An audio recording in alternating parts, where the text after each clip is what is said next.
Cheque bounce case में जो complaint होते हैं यानी कि जो केस करने वाले इंसान जो होते हैं वो अगर अपना कंसेंट नहीं देते हैं, अपना सहमत अगर नहीं देते हैं केस को विड्रॉ करने के लिए या फिर केस को डिस्पोज करने के लिए, तो फिर क्या कोर्ट अपनी तरफ से केस को डिस्पोज कर सकती है? इस बारे में सुप्रीम कोर्ट से एक जजमेंट पास हुआ है। इस जजमेंट को हम आज इस वीडियो में चर्चा करने वाले हैं। ये जो जजमेंट है ये आपके केस के लिए बहुत ही ज्यादा फायदेमंद होने वाला है। आप इस जजमेंट को जरूर पूरा देखिएगा और इसका जो साइटेशन है मैंने अपने डिस्क्रिप्शन में भी दे दिया है। आपको पूरा जो जजमेंट है उसको अगर पढ़ना है तो साइटेशन को यूज करके भी पढ़ सकते हैं, लेकिन इस वीडियो को बिना स्किप किए हुए आप देखिएगा ताकि आपको पूरा जो जजमेंट है अच्छी तरीके से समझ में आ जाए। इस वीडियो को आगे बढ़ाने से पहले मैं आप सबसे रिक्वेस्ट करना चाहता हूं, अगर आपने मेरे इस चैनल को अब तक सब्सक्राइब नहीं किया है तो काइंडली सब्सक्राइब कीजिएगा और इस वीडियो को शेयर कीजिएगा।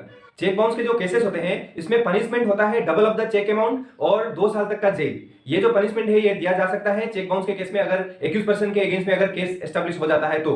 राज Reddy Kallem versus state of Haryana, ये जो केस है इस केस में सुप्रीम कोर्ट ने अपना जो जजमेंट है ये सुनाया है। तो ये जो केस है इसमें क्या होता है, जो एक्यूज पर्सन होते हैं वो कंप्लेनेंट को जो कॉम्पेंसेशन अमाउंट है, जो चेक अमाउंट है वो पेमेंट कर देते हैं। पेमेंट करने के बाद वो जो कंप्लेंट है वो पेमेंट रिसीव करने के बाद कंप्लेनेंट ये कहते हैं कि ये जो एक्यूज पर्सन है उनको जो बाकी जो पनिशमेंट है वो भी देना चाहिए बोलकर कंप्लेंट का कहना होता है, और वो केस को विड्रॉ करने के लिए राजी नहीं होते हैं, उसको कंपाउंड करने के लिए, उसको फाइनली डिस्पोज करने के लिए राजी नहीं होते हैं कंप्लेनेंट। तो सुप्रीम कोर्ट ने इस केस में क्या बोला है, अगर एक्यूज पर्सन जो है कॉम्पेंसेशन अमाउंट अगर पेमेंट कर देते हैं तो फिर जो कंप्लेनेंट है उनका कॉन्सेंट मैंडेटरी नहीं है, वो कॉन्सेंट अगर ना भी दें तो भी केस को डिस्पोज किया जा सकता है, क्योंकि ये जो केस है, ये जो एनआई एक्ट का जो मोटिव है ये पेमेंट को रिकवरी करना है, ना कि एक्यूज पर्सन को पनिशमेंट दिलाना या फिर उनको जेल में डालना। जो पेमेंट लिया गया था उसको अगर रिकवरी कर दिया जाता है तो फिर ये जो एक्ट है इसका मोटिव फुलफिल होता है।